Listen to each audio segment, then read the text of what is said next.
Se disputer, se chamailler, se quereller veut tout simplement dire avoir des avis contraires sur un sujet, n'est-ce pas? Sachez que vous en avez le droit, et c'est aussi de cette manière que de grands changements ont été possibles pour notre monde.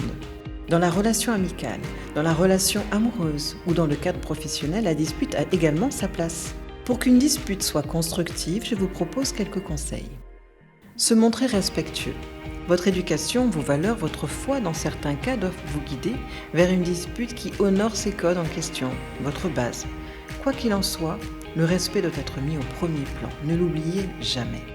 Qui dit respect invite un certain savoir-dire au sein de la dispute en question. On ne peut pas débattre d'un sujet si l'on n'est pas capable de le dire avec des mots respectueux. Tant que vous n'y arrivez pas, mettez votre dispute à plus tard. Ce qui vous permet juste de prendre un peu de recul et de mieux vous préparer, de manière à ce que cette dispute ne dégénère pas. Évitez de contre-attaquer ou de surenchérir gratuitement, vous n'êtes pas en compétition. Évitez les remarques qui ne sont pas constructives. Tu fais toujours ceci, tu ne fais jamais cela.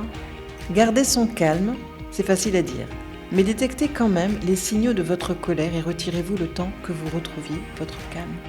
L'état de colère vous fait dire des choses parfois très violentes. Soyez attentifs, ne faites pas semblant d'écouter. Ça se voit et ça n'arrange absolument rien.